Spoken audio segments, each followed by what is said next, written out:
rappers. If I send the dressers, they gon' come in straight. What it is, it's your boys, Deuce, Teddy, and LaQuell, reporting with the facts, opinions, and BS straight from the top of the key. What's good? What's up, fellas? Friday. Hey, oh mom, look like yeah, right now. Like this may be the second to last episode. Second to last episode. What it look like? Yeah, when's the game? It's Sunday. Monday. Oh wow. Monday. Wow. Well, if this is the end, so be it. On me. On my. It's been real. Let's get into the episode. Damian Lillard said he would leave his team to go to the Nets or Miami. That's an odd one. You know, it's crazy that he will make that statement because who was that was saying that Mikal Bridges is no Jordan? He's more of a Pippen. Probably me. Okay, and you were saying put a Jordan next to him, right? Yeah. Lill next to Mikal Bridges would be nice. But as we can see, I mean, of course, if that's a trade, the Nets are gonna have to come up off some pieces. So it's gonna be what pieces are you keeping to get Lill? It's definitely gonna be a Claxton / Mikal, probably. You got to come. I don't even think Claxton gonna be in there. I mean, I think you it's gonna give be me some. I think it's gonna be some draft picks. I need something though. If I'm just gonna go defense, I'm gonna need something. I think it's gonna be draft picks. That's what I think it's gonna be, draft picks. And I think the Nets got a shit ton of draft picks.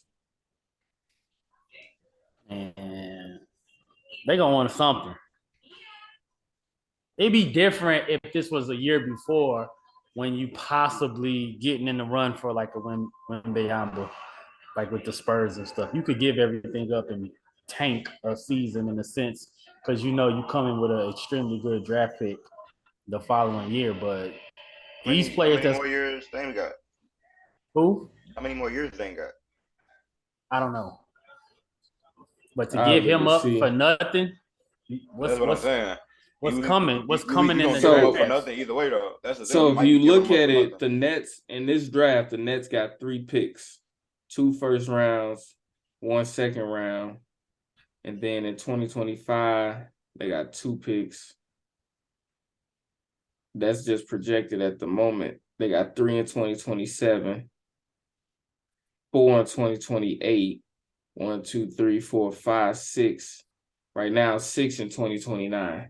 So they got a shit ton of draft picks. So if you're talking about trading Lill, you're talking about rebuilding. So you're looking in the future.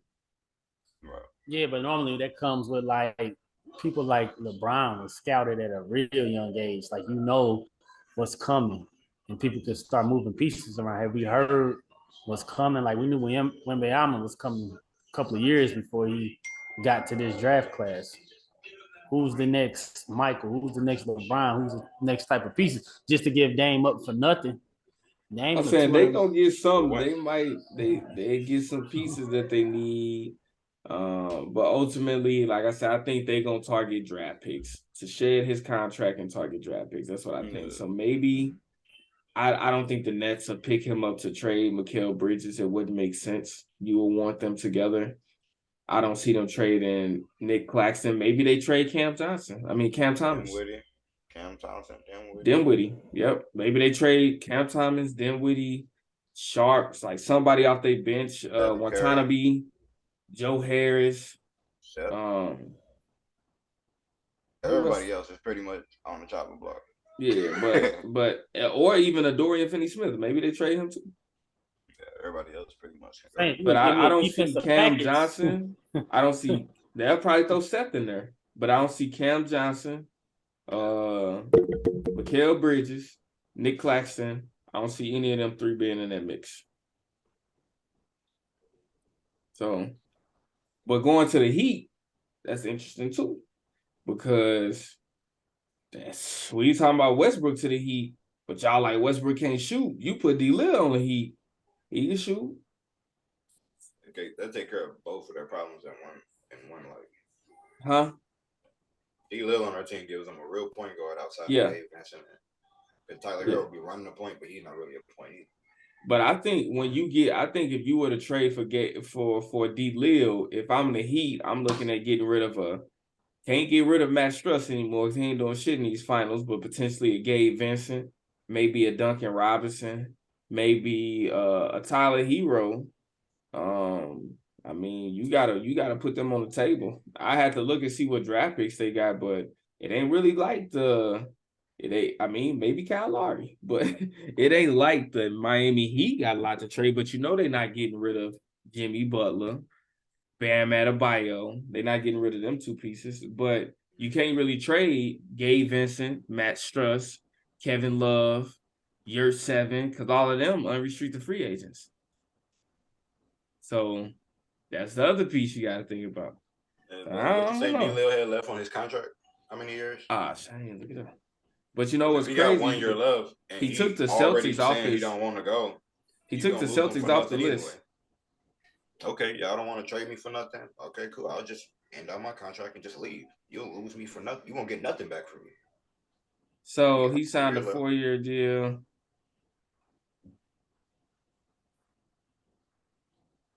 So he got about 3 more years. Oh wow! When did he sign that? You gonna give me something? It had been last year or the year before. You gonna give me something? Yeah. Now you got to, because like if he was in his last year of his contract, they better be scrambling to find him something so they can rebuild their team and not just lose him for nothing.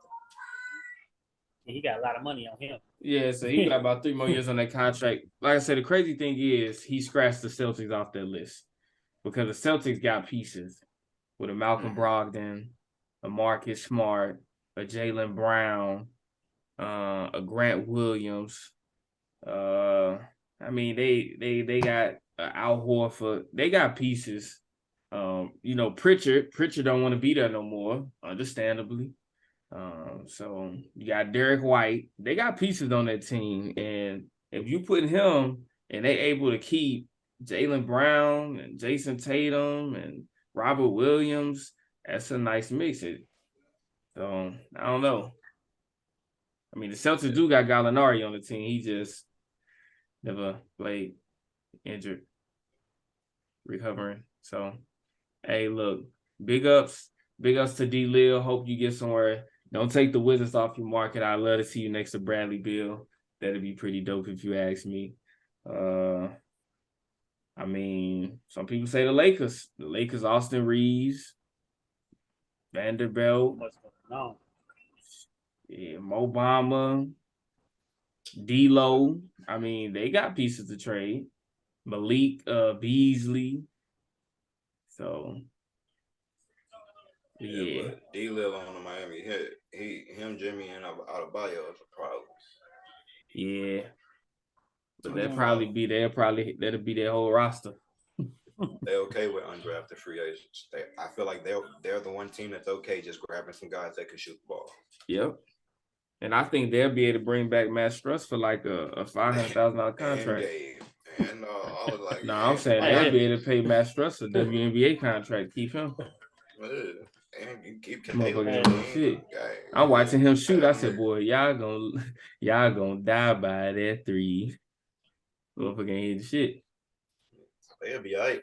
I mean, he might be the player, but I know he picked 2 big markets. We're gonna edit that. We're gonna edit that WNBA comment out. No, you gotta edit that. It is what it is. You gotta bring awareness to it. They don't pay the WNBA.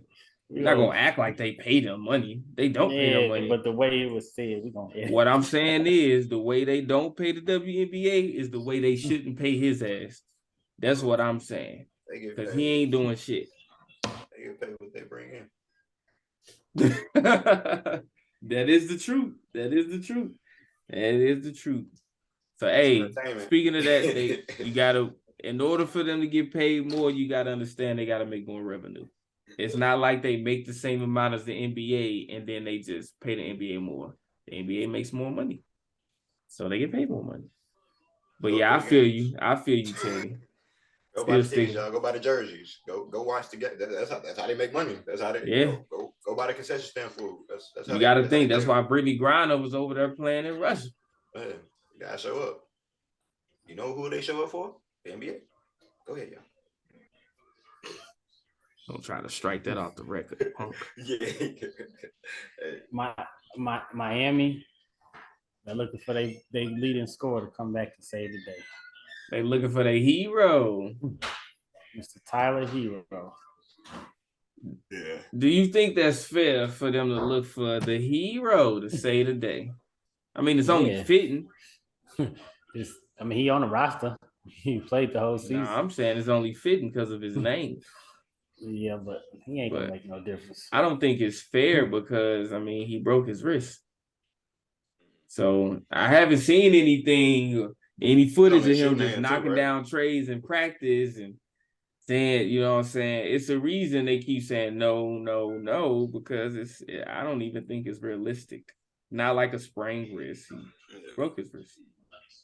But they do say breaking a bone is a lot simpler. It's more simple than a muscle strain. A muscle, a tendon, ligament, something like that. Like the recovery is more simple. So potentially, but I don't think it's fair to put that pressure on him to think he gonna come back in a superstar mode. Because he wasn't even in the superstar mode prior to. One Lill. Yep. Oh yeah, but it was technically your leading scorer this season, so. Yeah, but you got to think him coming back after that, you can't expect him to be your leading scorer. He hasn't had an adequate amount of time.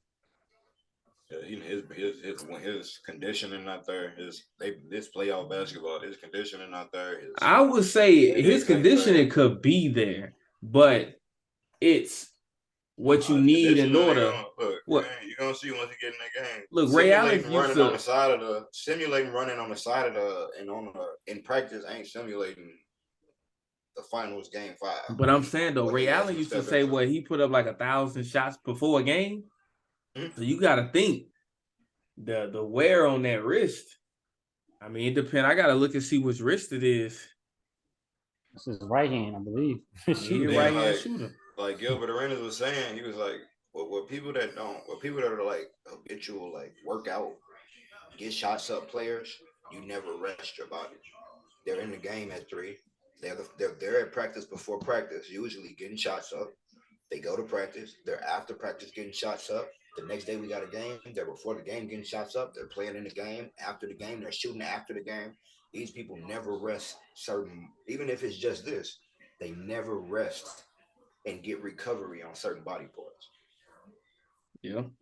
Even if they I'm off my feet, I'm not really running up and down. Yeah, but your wrist has not stopped moving. Yeah.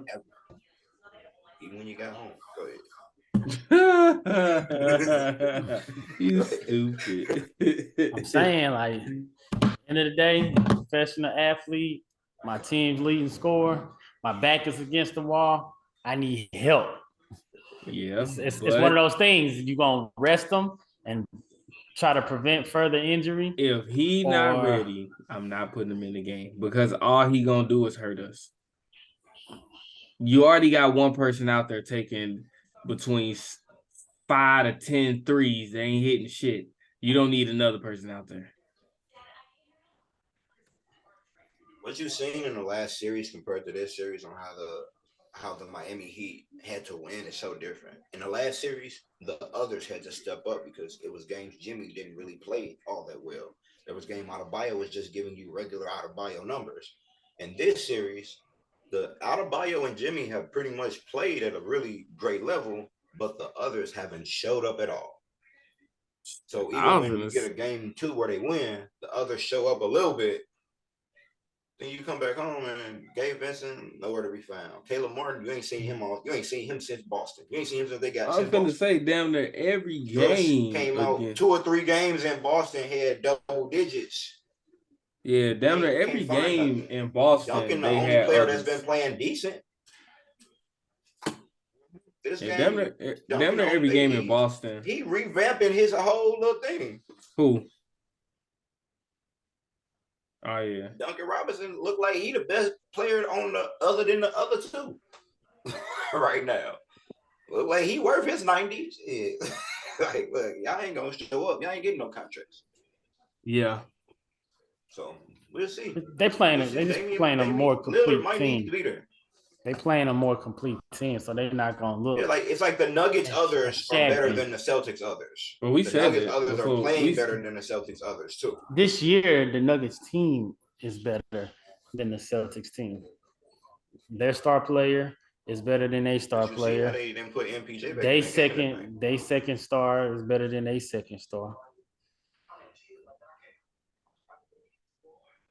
I like the Nuggets. I like they coach. Look, they coached. I like they hard nosed coach. Look, they coached.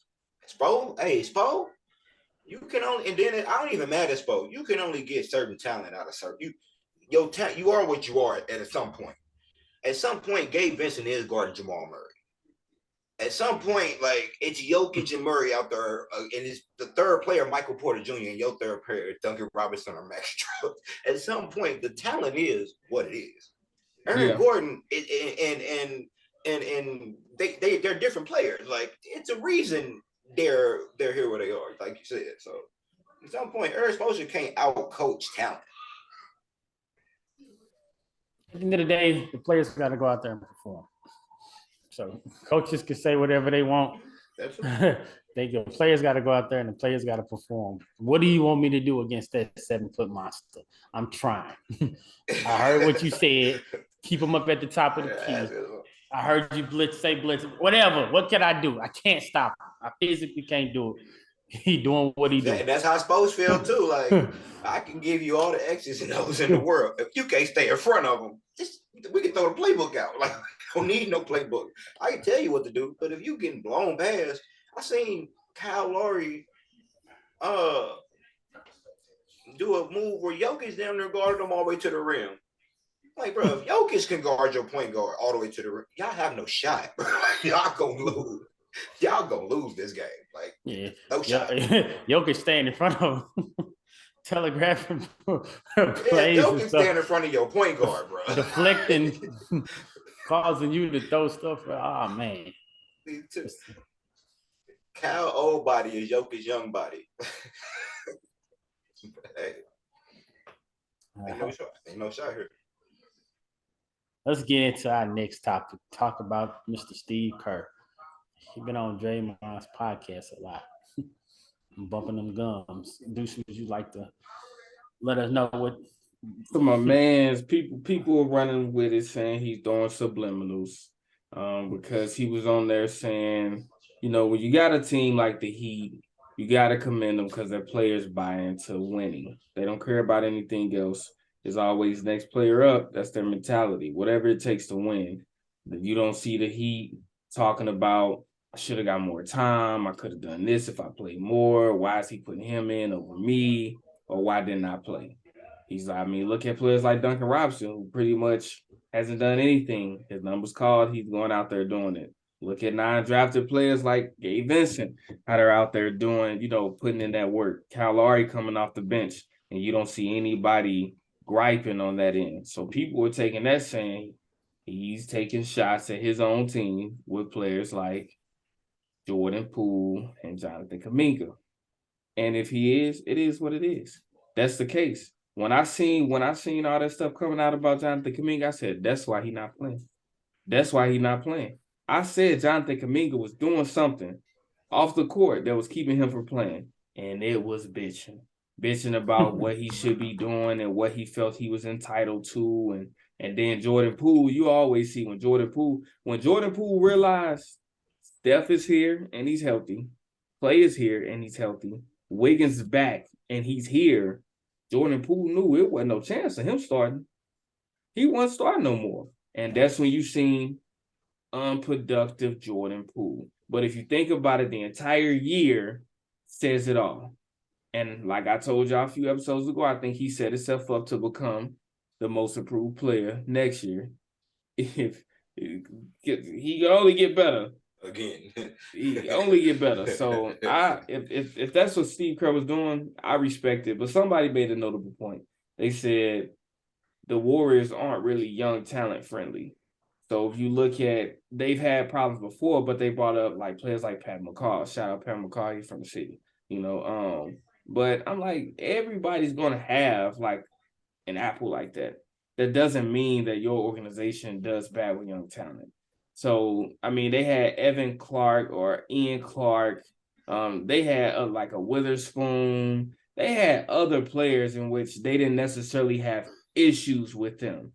Think about the young Quentin Cook. Like, we've had young players that we bring in all the time. We keep them for a year or two, and then we pass them on to the next. We didn't necessarily have those issues from them. I think this year we had an abundance of younger players who's been in for a few times, but also those younger players already have championships, so they have undeserved entitlements. I mean, some of these young players that y'all got now, it's like Warriors, talent-wise is better than what y'all had. Yeah, but when you got you increase the amount of young minds, you run into issues like this. At one point, our young talent was Steph, Clay, and Draymond. So the older players and the best three players on the team were the young talent. The players that were playing the starters, David Lee lost his job to young talent. Klay Thompson became the starter and got traded. Monte got traded away for young talent. Steph they gave them the keys to the team. So when they begin winning, we're not going to get great draft picks. We're the best team. So we're developing the 27th pick. We're trying to develop. If the 27th pick was Draymond, that's cool. But all the 27th pick didn't go to the Final Four and go to the finals like and play in championship games like Draymond. Everybody, all the 28th and 29th and second round picks we were drafting, they had to fit into a winning system. The Lakers usually don't develop they picks either. Any team LeBron was winning with, they young talent Norris Cole, get the hell out. They don't. Winning teams usually don't get the Stephs, Clays, and Dre's. We got that because we were a veteran team a couple of years before they started getting here with the We Believe team, and we got the better draft picks now because we got a pick number. We got a Steph. We lucked up and got a Clay. We got a Draymond who a winner. Our young talent was the best players on the team. I don't know what these fools think they are. Now the best players on the team are still them. They just older, but Clay's still a better player than Poole to me. Draymond is still better than Kuminga to me. Wiggins ain't young, but he ain't old either. But I'm finna say when we hit success, they're still the guys. And but Poole when we hit success, like him. Steph and them weren't necessarily young. Like, you don't look at Jason Tatum now and be like, he's the. But they were still young, necessarily league wise. But they were young. They were still young league-wise. Not with the championship. Like league-wise, he had only been in the league 5 years. 5, yeah, but we talking about these dudes been in the league 2-3 years. We talking about league-wise, but I'm saying league-wise, Steph missed 2 years. Steph got that contract because he wasn't Steph yet. So him not being able to develop into Steph was a benefit as well. But league-wise, he had played 3 or 4 years in college. He was still 20-something when he got here. He was already old. That's what I'm saying. These younger players. But Steph was older, but league-wise, he was young. Like, he was still a young league. Clay was second year. Draymond was second year when we became what we became. So Poole feeling like, well, I'm net now. You're not, bro. You're not Draymond either. I don't care if you're not Steph. You're not Clay, and you're not Draymond. Yeah. You're not changing life. You're not the best shooter ever. Speaking of that, Steph Curry said he wants the core 3 to remain together for at least 1 more year. That's what he said. Hopefully it's 1 more contract. But he said, I hope we can stay together for at least 1 more year. What I think he's saying with that is allow us an opportunity to run it back. Give us the pieces that we could use to get and allow us the opportunity to run it back. And if we don't win a championship, do what you got to do. I think that's what he's saying. That's a fair statement. But go ahead and get ready to do what y'all do. But I think it's also because he understands that Clay and Dre are due for those extension talks. So it's like you don't necessarily have to get an extension. Finish up that last contract year. Let's run it back and hit free agency. And if you want to go, go. But I think if they win a championship, I think they keep the team together. Yeah, you can rock it till the wheels fall off until they go into the sunset, but I don't see it happening. But you don't see them being together for another year? I don't see them winning another championship. I think move Kuminga, move Jordan Poole, throw in a draft pick or somebody else in that thing. I guarantee you got DiVincenzo. Put DiVincenzo in the mix because he talking about he pretty much going somewhere else. It's so shit. Look, I'll throw their ass in there and get you something solid. That's what I do. Get you something solid out there. I mean, anything possible if you move some stuff around and get some solid. Because I know the Jazz pieces, was interested in Jordan Poole. I swapped Jordan Poole for Jordan Clarkson. Easy.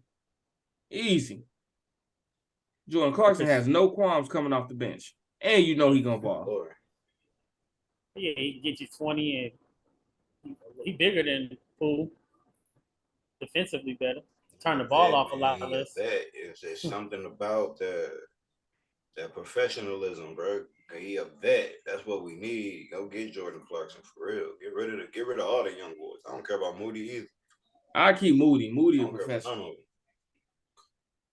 But if we gotta put some trade package together, put them in there. Yeah, that's cool. Yeah, Poole and Kuminga, y'all can both go together. Wherever y'all go, y'all want to complain, I can go complain somewhere together. On me.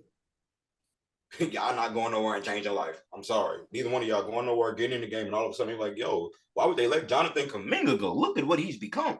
That's not going on. You ain't seen it yet. You ain't looked at nothing he done and be like, man, he gonna be the one. Number what pick? I mean, we were looking at Jordan Poole like that 2 seasons ago, like, hey, he nice. And then last season happened, and we like, y'all jumped the gun giving him that big ass contract. That's the plus to trading him, shedding that motherfucking contract. Yeah, but even in that, Steph was gone too. Steph was gone. Poole stepped up. Clay was gone. Everybody, y'all had y'all times to really get busy. Yeah, they're not that. Draymond got his job when David Lee got hurt. Ain't lost it since. Steph been hurt. Clay been out 2 years. Y'all can't even get on the court. Shut up. Yeah. Y'all didn't have space and opportunity. Shut up. Draymond ain't lost his job since. Old man, gray in the bird now. Well, come on now. Well, you want some top? Take his job, come in. See, y'all trying to hit on this game 3. Game 3 with the Nuggets and the Heat. And I told y'all from the beginning, this matchup less than stellar, boy. The Heat ain't gonna do nothing but bolo like they did against the damn Lakers, bro. They just lost 2 games at home. You struggle to win in a Mile High City. That's because the Nuggets readjusted. The Nuggets readjusted. Man, let me look at this damn. I don't even be trying to watch these damn games. Let me see. So game 1, the Nuggets win because of the huge disparity in free throws. The Heat shot 2. The Nuggets shot around 20. I didn't even look to see how many they shot. Game 3, the Heat win because they beat the Nuggets by. I mean, the Nuggets win because they beat the Heat by 20 or more on the boards. So what's the difference in tonight? Let's see. Heat win on the boards.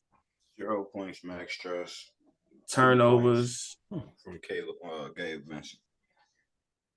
So the Heat had 8 more turnovers. They had 6 less threes. mean, there you go. That's 18 points right there. You got 6 less threes. And then the crazy thing is, you got 6 less threes. So then you got players like Quill said, Gabe Vincent, 2 points, Struss, 0. I feel you. I'm all about empowerment. I'm all about having faith. But this dude has been giving you these numbers for a while now. You have to make an adjustment. 0, you played 19 minutes. No, max. Yes. And all you have 5 rebounds. That's an off-season adjustment. He is who he is. No. You trying to win a final? No, your 90 million should be starting. I'm saying 90 million should be starting. His talent-wise, he's your 90 million max. should be. Hey, he been hooping. But still, you can make an adjustment. Pull him out the fucking lineup. He's giving you nothing. Start Kyle Lowry. Start Kyle Lowry and Duncan Robinson. Start Joe Vets next game. Make the adjustment. Start Love, Adebayo, Butler, Lowry, and Duncan Robinson. Why not? Well, you done started Gabe Vincent and Struss. They ain't giving you nothing. Hell, I'm evaluating putting Udonis Haslem. I'll put Udonis Haslem ass on damn Aaron Gordon. At the four. Yeah, you gotta do something. You can't stick to doing the same thing. You gotta switch something up. You tell me a game where Matt Struss did something this series. He had one game where he had okay numbers. Okay for him. No, you have to. Come on, Eric Spoelstra. You can't be missing as one of the greats, and your ass can't make this adjustment. You have to, and I got it. You're limited. But Highsmith, you're going to have to – I mean, you could easily put in Caleb Martin, Struss, Duncan Robinson for Struss. For the four shots that Struss shot, he could have came off the bench and done it. Exactly. He shot 4 shots. He shot 3 threes. And for the 4 shots you took, you could have came off the bench and went 0 for 4. You didn't have to start 18 minutes. You could have came off the bench, played 10 minutes, took the same 4 shots. And then Gabe Vincent only played 19 minutes. Gabe Vincent, you need to be over 20 minutes. We can't be in the finals and you only playing 19 minutes. Yeah. I think his ankle probably bothering him again. Well, sit your ass down. I'm pretty sure he played over 19 minutes in them last 2 games against the Celtics. And the first 2 games here, we had 20 and 20 in this series. So, moving. Look, this finals, somebody asked me at work today, they say, who you going for? I ain't even thrilled about this final. I'm pissed at the Celtics for letting these bums pass them. I ain't gonna let that shit go. Y'all let trash get to the fucking finals again. They need to. The Heat is not it. I'm sorry. They not it. And the Heat, the Heat, they need to ban the Heat from the fucking finals. Like that, bro. Like, bro, the East. Everybody else gonna have to make something work because they getting there. They ain't going there. They getting there. Them boys is getting there. They finessing their ways up there, no matter what seed they is. Whether they the middle seeds or the bottom seeds. They get there running. Look, the Heat look like the 8 seed every time they get there. Yeah. And the crazy when you watch the game, anytime the Heat take steps forward, the Nuggets, Jeff Green wide open in the corner, banger. Michael Porter with a rebound, banger. Aaron Gordon muscling up or a 3, banger. Jokic and 1. Jamal Murray doing some magic. I'm like, shit. Brown, both of them, bangers. I'm like, bro, they cannot do anything. So even if they go down 15, the Heat will fight and get it down to 9. Banger. Back to a 12-point lead. Turnover.